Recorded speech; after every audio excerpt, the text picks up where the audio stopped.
अस्सलाम वालेकुम दोस्तों।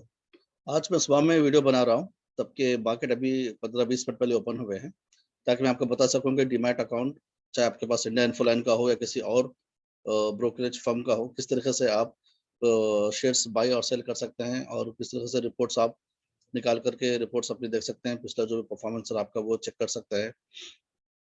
तकरीबन तमाम प्लेटफॉर्म्स में एक ही टाइप के ऑर्डर्स होते हैं, जो सभी की तरफ से दिए गए हैं। किस तरह बाय करना है, सेल करना है या स्टॉप लॉस लगाना है, इंट्राडे है या डिलीवरी है वगैरह। तो तमाम प्लेटफ़ॉर्म्स में आपको इसी किस्म के टाइप्स के ऑर्डर्स मिलेंगे। थोड़ा दिखने में वो कुछ उनका एप्लीकेशन थोड़ा अलग-सा हो सकता है, लेकिन वो ओवरऑल एक ही तरीके से सारे प्लेटफ़ॉर्म्स काम करेंगे। तो आज मैं आपको इंडिया इन्फ्लुएंस का दिखाऊँगा, इसलिए मैंने स्टेप बाय वीडियो बनाऊँ तब कि मार्केट ओपन है। तो सबसे पहले मुझे आपसे मार्केट इंडिया इन्फ्लुएंस वाला स्क्रीन में शेयर कर लेता हूँ। ये है आपका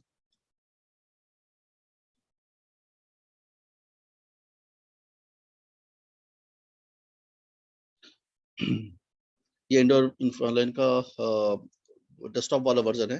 इसका मोबाइल एप्लीकेशन भी आता है, वो भी ऑलमोस्ट सेम वैसे ही रहेगा और थोड़ा ज़्यादा यूज़र फ्रेंडली रहेगा।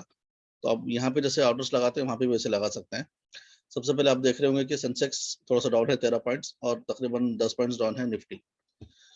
कल भी ग्लोबल मार्केट्स थोड़ा डाउन ही थे, तो उसकी जो फ्लैट ओपनिंग हुई है हमारे पास, बहुत ज़्यादा गिरावट नहीं है और कोई ज़्यादा उछाल भी नहीं है। तो ये बहुत ही फ्लैट ओपनिंग हुई है आज। सबसे पहले यहाँ पे देखिए एक डिफ़ॉल्ट लिस्ट है। उन्होंने वॉच लिस्ट 1, 2 और 3 के नाम से बनाए हैं। एक वॉच लिस्ट में इसमें 50 कंपनीज़ आते हैं और जिस कंपनीज़ को आपको ट्रैक करना हो, तो बेहतर है आप उसको वॉच लिस्ट में ऐड कर लें और बाय सेल करने में भी वहाँ से आसानी होती है। तो सबसे पहले मैं अब एक काम अभी करता हूँ कि मैं यहाँ पे एक कंपनी ऐड करके दिखाता हूँ कि ताकि आपको पता चले कि कैसे कंपनीज़ ऐड करते हैं। सपोज़ मैं ऐड कर रहा हूँ इन्फो एज, naukri.com जो है ना, इन्फो एज, उसको मैं ऐड करता हूँ। मैं वॉच लिस्ट 3 में ऐड कर रहा हूँ क्योंकि मेरे पास वॉच लिस्ट 1 एंड फुल हो गई है। वॉच लिस्ट 3 में मैंने अभी नौकरी को ऐड कर लिया है। ये देखें, इस तरीके से आप कंपनी को पहले यहाँ पे ऐड करेंगे। अब इसके बाद आप यहाँ देखिए ऊपर मार्केट है, उसमें बहुत सारे ऑप्शंस है, market watch, option stand, buy sell, उसमें बहुत ज़्यादा आपको वो चीज़ें नज़र आएँगी। तो इतनी सारी चीज़ें आपको फ़िलहाल ज़रूरत नहीं है, तो हमको जो जिस चीज़ पे ज़रूरत है उसी पे आज डिस्कस करेंगे। यहाँ से आप रिपोर्ट्स निकालेंगे, यहाँ पे माय अकाउंट डिटेल वगैरह-वगैरह बहुत सारी चीज़ें मिल जाएगी। सबसे पहले मैं आपको बताता हूँ कि अभी-अभी आपने सपोज़ नया अकाउंट खोला हो, तो आपको किस तरीके से पैसे ट्रांसफ़र करने हैं या किस तरह से पैसे आपके यहाँ से निकालने हैं। तो अभी अभी माय अकाउंट में जाएँगे, जबकि इसमें मोबाइल एप्लीकेशन जो है, इसमें अलग से आपको फंड्स ट्रांसफ़र का अलग से नाम लिख कर के आएगा और माय अकाउंट में जाने की ज़रूरत नहीं होगी। आप एक बार वो उसका ऐप देखेंगे तो आपको समझ में आ जाएगा। लेकिन दोनों का मेथड एक ही रहेगा। जैसे कि यहाँ पे बाय फंड्स ट्रांसफर में चले गए, जैसे कि मैं अकाउंट में गया, पहले आपका पोर्टफोलियो रहेगा जो आपके डिटेल्स वगैरह दिए होंगे। उसके बाद बहुत सारे इसमें रिपोर्ट्स वगैरह निकल सकते हैं, tax invoice, bills, account summary, कितने चार्जेस लगते हैं वगैरह-वगैरह। लेकिन अभी हम लिमिटेड आइटम्स देखेंगे जो हमको फिल वक़्त यूज़ है एज़ ए बिगिनर। तो फंड्स ट्रांसफर पे आप गए, माय अकाउंट में। यहाँ पे पहले दिखाएगा कि आपके पास कितना बैलेंस है। फिर सपोज़ मेरा एचडीएफसी बैंक है, तो आप जाएँगे और यहाँ पे अमाउंट लिखेंगे। यहाँ पे अमाउंट करके आप पे इन कर देंगे तो फिर ये आपको आ जाएगा और यहाँ पर भी आप जाके अमाउंट लिख कर के पे आउट करेंगे तो पैसा वापस बैंक में चला जाएगा। बहुत ही आसान मेथड है, आप लोग चेक कर सकते हैं अपने पास भी।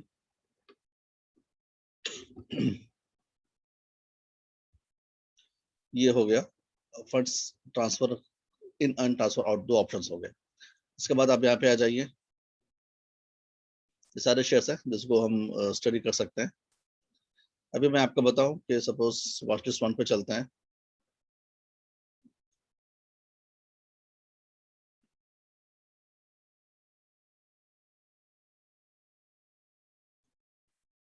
सपोज़ नेस्ले है और टीसीएस है, सपोज़ टीसीएस में लेता हूँ, इसकी डिटेल्स में जाता हूँ।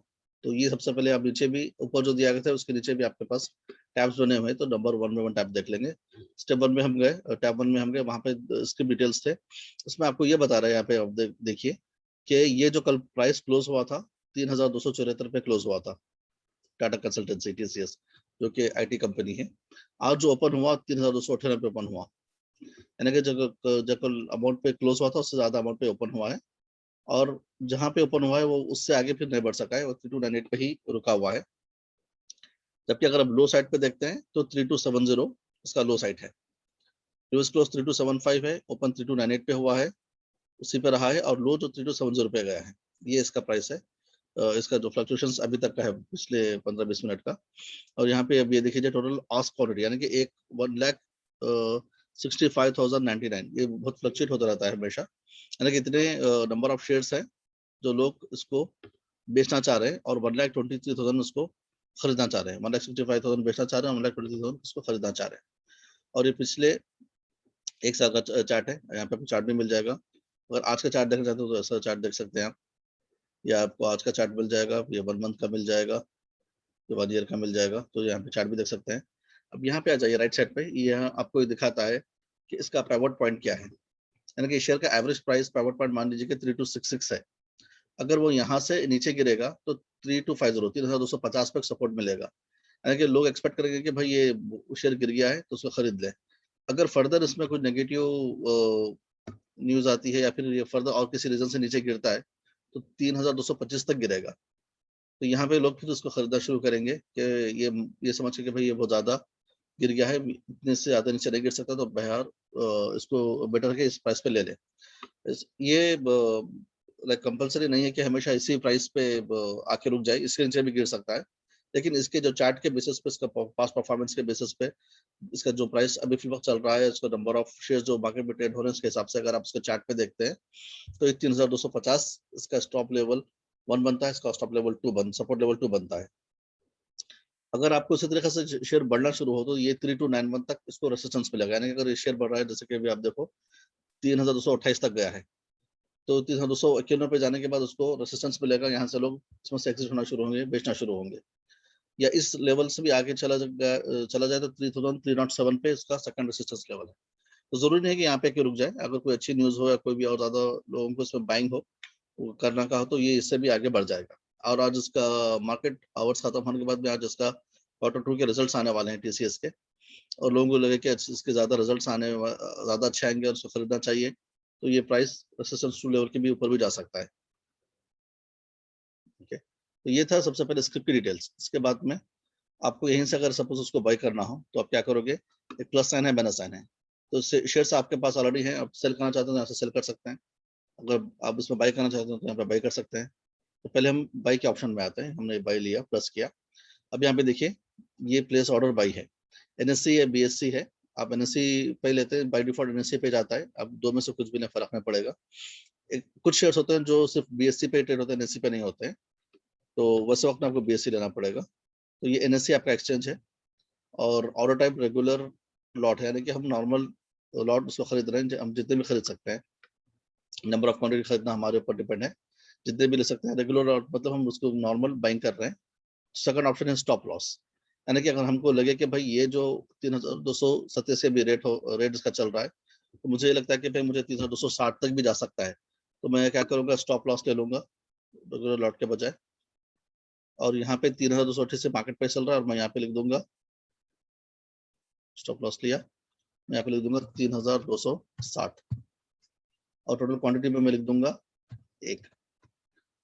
सपोज मैं एक शेयर खरीदना चाहता हूँ, तो टोटल क्वांटिटी 1 है, जबकि मार्केट प्राइस 3288 पे चल रहा है,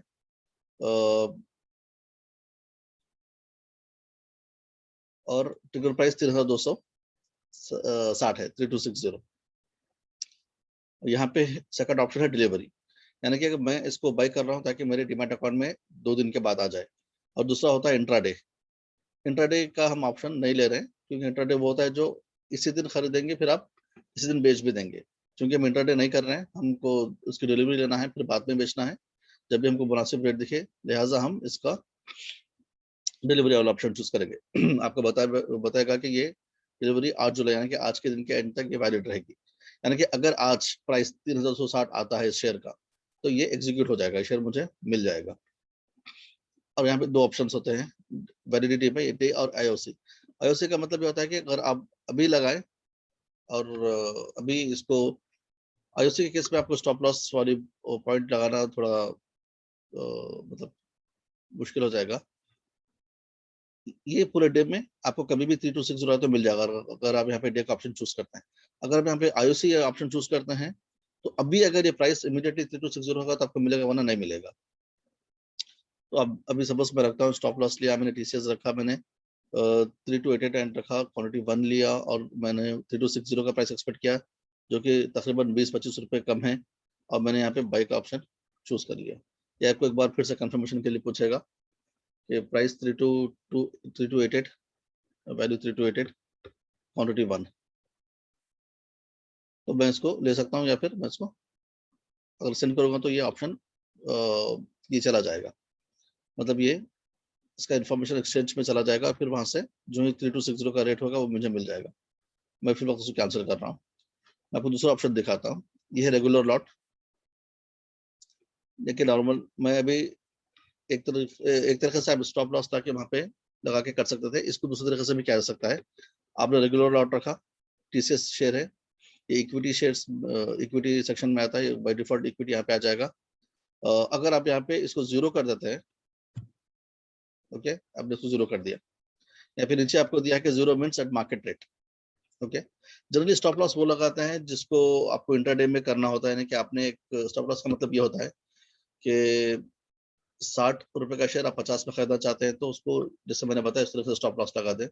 जब आप सेल पे आएंगे और आप सेल करना चाहते हैं कोई चीज, यानी कि आपने कोई चीज ली थी 50 पे, वो ऑलरेडी गिर गई है 45 पे, और आप नहीं चाहते कि इसको और ज्यादा लॉन्ग होल्ड करें, तो आप सोचते हैं कि भाई मैं इसको 40 तक रखता हूँ, अगर 40 से नीचे गिर जाए तो फिर उसको मैं 40 पे बेच दूंगा।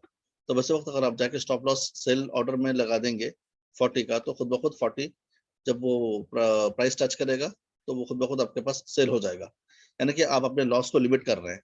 हो सकता है 50 रुपए में आपने शेयर खरीदा और वो बहुत गिर के 20 रुपए 10 रुपए तक चला जाए, लेकिन आप एक हद तक ही उसका लॉस बेयर करना चाहते हैं, आपको लगता है कि शायद ये आगे बढ़ जाएगा, बाद में इसकी प्राइस बढ़ जाएगी, तो आप उसको भी नहीं बेच रहे हैं जो करंट मार्केट प्राइस है, लेकिन आपको ये भी लगता है कि शायद बहुत ज्यादा गिर भी जाए, तो आप ये करेंगे कि आप 50 का शेयर जो 45 हो गया है, बजाय वो बहुत ज्यादा नीचे गिरे, आप 40 तक का उसको बर्दाश्त कर सकते हैं लॉस, जो 50 से 40 हो जाएगा 10 रुपए का लॉस, उससे बढ़ के आप बर्दाश्त नहीं करना चाह रहे हैं, तो स्टॉप लॉस जैसे मैंने बाई में लगाया वैसे सेल में लगाएंगे, और उसको डे रख के उसको ओके कर देंगे, तब वो जब भी 40 हो जाएगा शेयर बिक जाएगा। तो ये स्टॉप लॉस लगाने का मकसद ये होता है कि आप अपने लॉसेस को लिमिट कर लें, लेकिन जनरली इंट्राडे में बहुत ज़्यादा ये स्टॉप लॉस वगैरह का यूज़ करते हैं। हम चूँकि ज़्यादा इंट्राडे के बारे में हम इसमें डील करते नहीं हैं, तो जनरली हम लेते हैं और लेकर के कुछ दिन के लिए रखते हैं, फिर अपने हिसाब से बेचते हैं, तो उतना ज़्यादा स्टॉप लॉस की ज़रूरत नहीं पड़ती है, वरना वैसे केसेस भी हम लगा सकते हैं। लेकिन अगर आप अच्छे फंडामेंटल शेयर्स में बाई करें और जो शेयर का प्राइस नीचे आता हो, आप उसमें फर्दर और बाई करना चाहते हैं, तो फिर आपको स्टॉप लॉस वैसे केस में लगाने की ज़रूरत नहीं है। तो अभी अगर आप स्टॉप लॉस वाला कॉन्सेप्ट का मैंने आपको थोड़ा-सा ब्रीफ किया है, उसके बजाय नॉर्मल जो हम बाइंग करते हैं, मैं अभी उस पे आपको बता रहा हूँ कि ये रेगुलर लॉट आ गया, मैंने एक क्वांटिटी ले ली, ज़ीरो यहाँ पे कह रहा है कि ज़ीरो मीन्स मार्केट रेट है, तो प्राइस ज़ीरो पे आ गया, ट्रिगर प्राइस में कुछ दे नहीं रहा हूँ, मैं मार्केट पे खरीदना चाहता हूँ, यानी कि अभी जो रेट चल रहा है इसी पे मिल जाएगा, मैं यहाँ पे बाई करता हूँ सपोज़, और इस यहाँ पे देखिए अभी ये आपको कह रहा है 1153, ये तो स्क्रिप्ट कोड वगैरह है, क्वांटिटी 1 है, और मैंने कोई प्राइस नहीं दी, अभी जो मार्केट में चल रहा है, चाहे यहाँ से 10 रुपए ऊपर हो जाए तो हमें 10 रुपए ऊपर मिल जाएगा, 10 रुपए यहाँ से कम हो जाए तो 10 रुपए कम पे मिल जाएगा, जो मार्केट में प्राइस फिलहाल आपको यहाँ पे नजर आ रहा है वो मुझे इस पे मिल जाएगा। अगर मैं सेंड करता हूँ तो ये फॉरन शेयर बाई हो जाएगा, मैं आपको करके दिखाता हूँ। 3286 पे है, ये मैंने सेंड किया, करते फॉरन मेरे पास है, अभी आप ऑर्डर बुक में आके देख सकते हैं जो मैंने ऑर्डर दिया था, फुल एग्जीक्यूट हो गया है।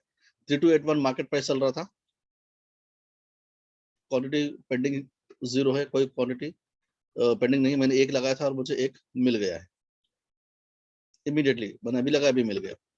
चलो इसको मैं दूसरा आपको एक और ऑप्शन करके दिखाता हूँ।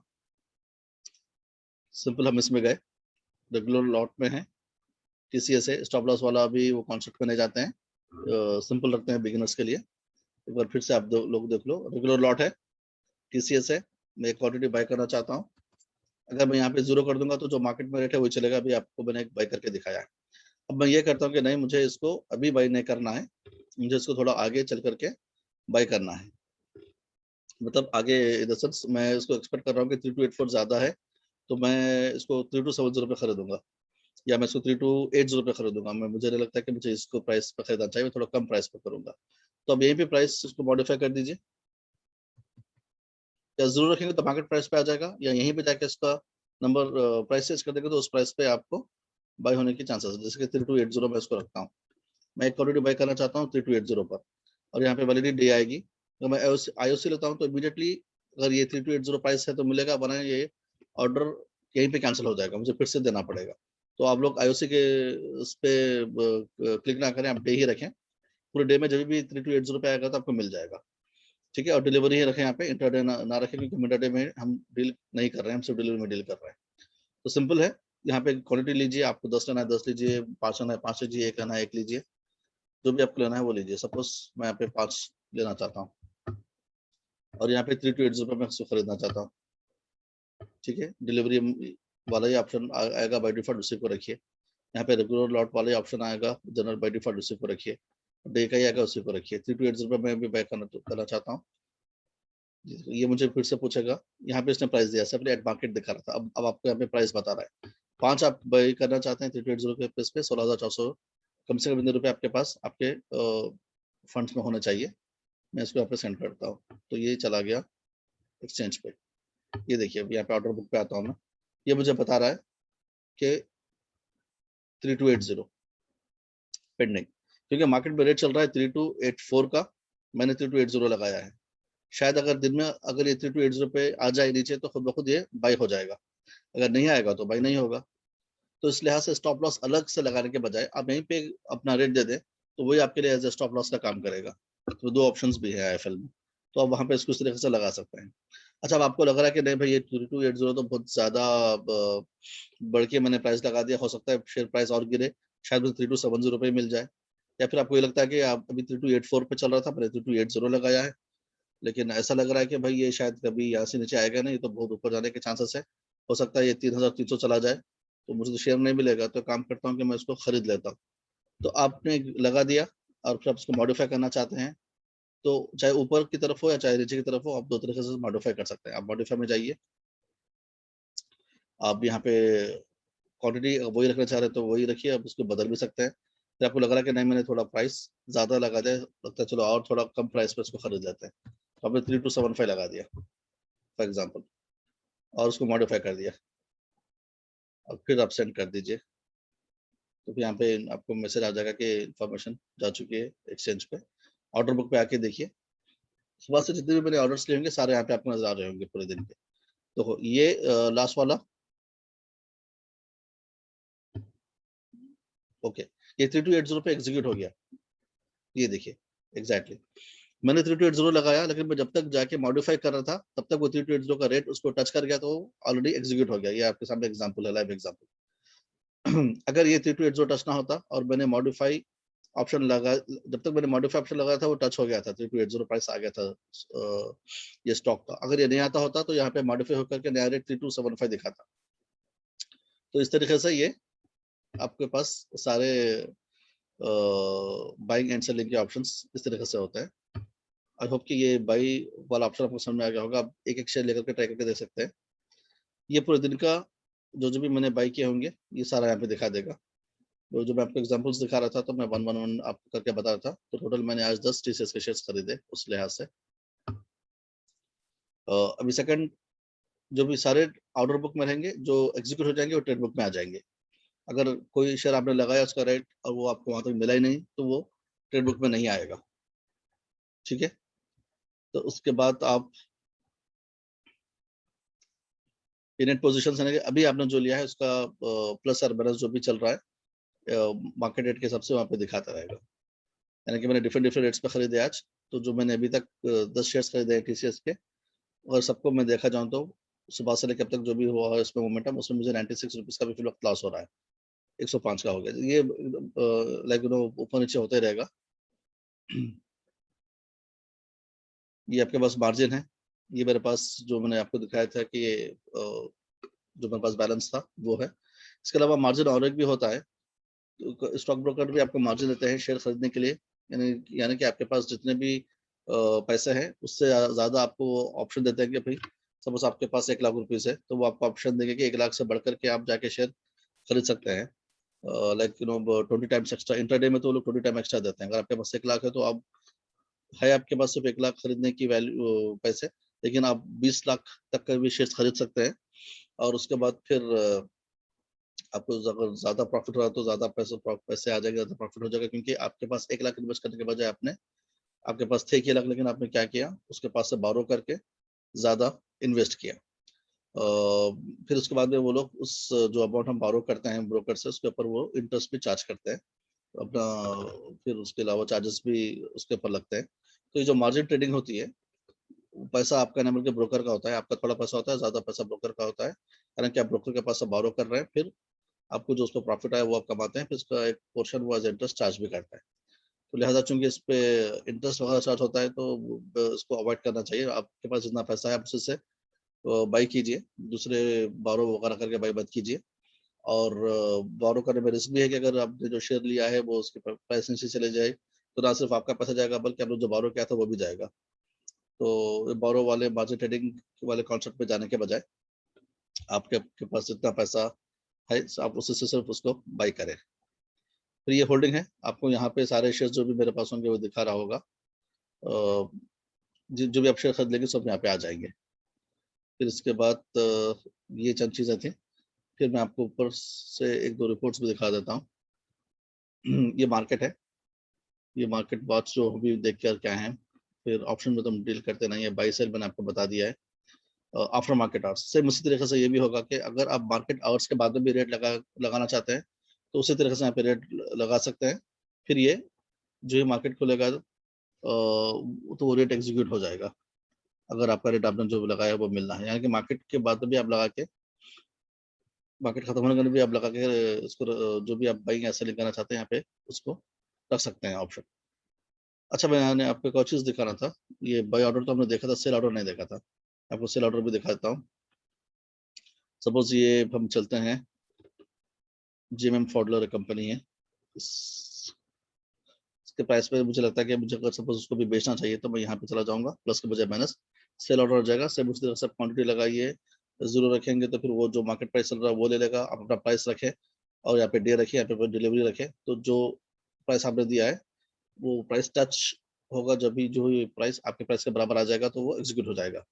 अगर नहीं आएगा तो फिर वो एग्जीक्यूट नहीं होगा, तो आप उसको जाके मॉडिफाई भी कर सकते हैं। तो ये हो गया आपका सेल और बाई, और उसके साथ होल्डिंग, और मैंने आपको ट्रांसफर का भी दिखा दिया इसमें। चार्ट से अगर आपको आईपीओ आईपीओ वगैरह होता है, जैसे कि फर्स्ट टाइम मार्केट से पैसे लेने के लिए कंपनीज आते हैं फंड रेज करने के लिए, तो भी आप देखिए ये तो खैर बॉन्ड्स में चले गए, ये आईपीओ है। आईपीओ में आजकल जोमेटो का भी आईपीओ आने वाला है, और बहुत सारे कंपनीज का आईपीओ आने वाला है इस साल। आईपीओ में अगर आपको शेयर्स खरीदना हो तो बहुत अच्छी बात है, आपको कम प्राइस, मतलब आपको जो प्राइस पे शेयर मिलता है। Suppose clean sciences and technology एक कंपनी है, इसका आईपीओ चल रहा है 880 और 900 के दरमियान। आप बिड करना पड़ेगा आपको। जब आप बिड करेंगे, यहाँ पे अप्लाई पे जा करके ये डिटेल्स फिल कर देंगे और आप यहाँ पे सबमिट कर देंगे। अगर आपको आता हो तो फिर आपको ये आईपीओ मिल जाएगा। बहुत सारे लोग इसमें अप्लाई करते हैं, तो ज़रूरी नहीं है कि सबको मिले। तो वो देखते हैं कि किसने ज़्यादा प्राइस बिड किया है, तो उसपे जनरली, जैसे कि यहाँ पे हाई प्राइस 900 है और लो प्राइस 880 है, तो जनरली लोग ज़्यादा प्राइस से रखते हैं ताकि उनको ज़्यादा चांसेस हो स्टॉक्स मिल जाने के। और लॉट साइज़ 16 है, यानी कि आपको 16 के मल्टीपल में खरीदना पड़ेगा। 1 लॉट में 16 आएँगे, 2 लॉट में आपको 32 आएँगे, उसी तरीके से फिर 48 आएँगे। तो नंबर ऑफ लॉट 16 है, तो लॉट वाइज़ आपको शेयर्स करने का मौका मिलता है यहाँ पर आईपीओ में। अगर आईपीओ में मिल जाता है तो बहुत अच्छा है, क्योंकि आईपीओ में जो भी चीज़ें मिलती हैं, जनरली लोग जितना आईपीओ को पैसा रिक्वायर्ड है उससे ज़्यादा अप्लाई करते हैं। और आईपीओ में जब उसके बाद में शेयर जो स्टॉक एक्सचेंज पे लिस्ट होता है आईपीओ के बाद, तो वो जनरली प्रीमियम पे ही लिस्ट होता है, यानी कि आपने 900 में खरीदा तो वो 900 के ऊपर ही स्टॉक एक्सचेंज पे लिस्ट होता है। फिर उसके बाद में प्राइस ज़्यादा बढ़ते भी हैं, तो लोग क्या करते हैं, जनरली आईपीओ में लेते हैं, इसके फिर 2-3 थोड़े दिन के बाद जो ही प्राइस बढ़ा, और generally most of the cases price बढ़ता है तो फिर निकाल देते हैं। तो आईपीओ में अगर शेयर मिले तो ये बहुत एडवांटेज है। और इस साल बहुत सारे आईपीओ आ रहे हैं, तो हम आईपीओ को स्टडी कर सकते हैं और उसमें इन्वेस्ट कर सकते हैं। ये आईपीओ की चीज़ें थी, और उसके बाद अभी मार्केट में देख लें आप, मैंने आपको मार्केट ऑर्डर बता दिया, कवर ऑर्डर, ये सब सारी चीज़ें फिर अभी फिल वक्त ज़रूरत नहीं है, ये देख लेते हैं। फिर जो हमने रिपोर्ट्स नीचे देखे थे वही ऑर्डर बुक, ट्रेड बुक वगैरह वगैरह यहाँ पे सारे आपको फिर से मिल जाएंगे। मैं अकाउंट में आपको आपका पोर्टफोलियो प्रोफाइल पे आपका डिटेल्स लगे, फिर आप पोर्टफोलियो पे जाए, जाके अगर आप सपोज आपका पोर्टफोलियो का रिपोर्ट निकालना चाहते हैं, आप देखना चाहते हैं कि पिछले 1 महीने में आपने क्या-क्या गेन किया है, तो यहाँ पे 8 जुलाई है। ये मार्केट वॉच पे जाने के बाद आप अच्छे से देख सकते हैं, बहुत सारे शेयर्स हैं यहाँ पे। ये सपोज 3M इंडिया है, इसका परसों मैं डिस्कस कर रहा था। तो इसके यहाँ पे आप शेयर्स के एनालिसिस के लिए आप इसको भी यूज़ कर सकते हैं। डिफरेंट डिफरेंट चार्ट्स वगैरह यहाँ से देख सकते हो, उसका रेजिस्टेंस वगैरह यहाँ से चेक कर सकते हो। इससे रिलेटेड न्यूज़ वगैरह भी एक टैब आया करता था। अभी वो न्यूज़ का टैब यहाँ पे नज़र नहीं आ रहा है, वरना एक दूसरा टैब भी पहले था। न्यूज़ का टैब अलबत्ता आपको मोबाइल एप्लीकेशन में मिल जाएगा। उससे रिलेटेड न्यूज़ जो भी कंपनी से देखना है वो एक हद तक न्यूज़ वहाँ पे मिल जाती थी। कंपनी डिटेल्स वगैरह देखना चाहते हैं तो अब यहाँ पे जा सकते हैं। इससे कितना मार्केट कैपिटलाइजेशन है और पी रेशियो है। अच्छी चीज़ ये है कि इसने पेक रेशियो भी यहाँ पे दे दिया है, और ऑपरेटिंग इनकम, डिविडेंड यील्ड, बहुत सारे रेशियोज यहाँ पे हैं। ये इससे भी आपको हेल्प मिल जाएगी। अच्छा, यहाँ पे इसने न्यूज़ यहाँ पे दे दिया है। ये थोड़ा-सा इसने इसको पोर्टफोलियो सॉरी इसका लेआउट थोड़ा चेंज कर दिया न्यूज़ का। अब न्यूज़ अभी अंदर मिल रही है, पहले ऊपर ही न्यूज़ नज़र आती थी। तो ये देखिए, इसका शॉर्ट एनालिसिस है। इस कंपनी के स्ट्रेंथ्स क्या है, वीकनेस क्या है, अपॉर्चुनिटीज़ क्या हैं, ये थ्रेट्स क्या है, ये देख सकते हैं। आप यहाँ पे रेशियोज देखें, यहाँ पे इसको शॉर्ट एनालिसिस किया। इसके टेक्निकल्स आप यहाँ पे देख सकते हैं कि रेजिस्टेंस कहाँ मिल रहा है, फर्स्ट सपोर्ट कहाँ मिल रहा है, ठीक है। और पिछले 1 महीने में क्या चेंजेस हुए हैं शेयर प्राइस में। अगर आप देखेंगे तो पिछले 1 महीने में ये गिर रहा है, लेकिन पिछले 6 महीने में देखेंगे तो बहुत ज़्यादा इसमें इंक्रीज़ हुआ था। फिर न्यूज़ से रिलेटेड जो भी न्यूज़ आएगी वो यहाँ पे मिल जाएगी। कोई मार्केट में बड़े डील्स हो रहे हों, बड़े-बड़े कंपनीज इसमें इन्वेस्ट कर रहे हों और बल्क डील्स हो रहे हैं, यानी कि बहुत बड़े-बड़े क्वांटिटी में शेयर्स खरीद रहे और बेचे जा रहे हो, तो यहाँ पे आपको मिल जाएगा कि कौन है, कौन-सा लाइक एचडीएफसी म्यूचुअल फंड में इसमें सेल किया है और एडवाइजर्स ने इसमें बाय किया है, यहाँ से मिल जाएगा। और कॉर्पोरेट एक्शन, कोई कॉर्पोरेट रिलेटेड न्यूज़ हो, कोई डिविडेंड देने वाले हों वगैरह-वगैरह, तो ये यहाँ आपको मिल जाएगा। और शेयर होल्डिंग पैटर्न यहाँ पे मिल जाएगा कि कितना शेयर होल्डिंग इसका है, कौन किसमें इसको शेयर होल्डिंग रखा हुआ है, पब्लिक का, अदर्स का, म्यूचुअल फंड्स का, फाइनेंशियल इंस्टीट्यूशंस का, तो सारी चीज़ें डिटेल्स आपको यहाँ पे मिल जाएँगे। देखिए यहाँ पे ये है कि एफआईज़ जो है वो इसमें निकल गए हैं, लास्ट क्वार्टर से इस क्वार्टर में देखा जाए तो थोड़े कम हुए हैं, जबकि म्यूचुअल फंड्स उसमें बाइंग कर रहे हैं।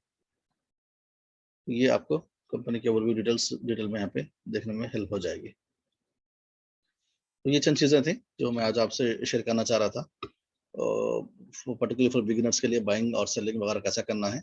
आप इसका मोबाइल ऐप भी बहुत अच्छा है, यूज़र फ्रेंडली है। मोबाइल ऐप भी डाउनलोड कर लीजिए अगर आपके पास आईएफएल है, या किसी और भी आपने कंपनी ब्रोकरेज फर्म में अकाउंट खोला हो तो उसका भी आप मोबाइल ऐप ले लीजिए। मोबाइल ऐप ज़्यादा हैंडी भी होता है, ईज़ी भी होता है, आप 1-2 बार देखेंगे तो समझ जाएँगे। उसके अलावा भी आपको कोई मसला हो रहा हो तो फिर मुझे बताइए, मैं आपको इंशाल्लाह उसमें हेल्प करने की कोशिश करूँगा। ये आज चंद चीज़ें थी जो मैं आपसे शेयर करना चाह रहा था। इससे रिलेटेड आपको कुछ क्वेश्चन है तो आप कमेंट बॉक्स में पूछ सकते हैं। और जो लोग डीमैट अकाउंट नहीं खोले हों तो वो लोग भी डीमैट अकाउंट अभी भी खोल सकते हैं। मैं आपको एक मैसेज फॉरवर्ड करूँगा ग्रुप में, व्हाट्सएप ग्रुप पे, जिसपे डीमैट अकाउंट की कुछ डिटेल्स हैं। आप उस पे कॉन्टैक्ट करके जो भी लोग डीमैट अकाउंट नहीं खोले हैं उसके थ्रू भी अभी इनिशिएट कर सकते हैं प्रोसेस। उसमें केवाईसी नॉर्म्स, जो भी डॉक्यूमेंट्स रिक्वायर्ड हैं वो भी मैसेज में हैं। हमारे एक साथी ने मुझको फॉरवर्ड किया है, मैं आपको वो ग्रुप में फॉरवर्ड करता हूँ आज। जज़ाकल्लाह खैर।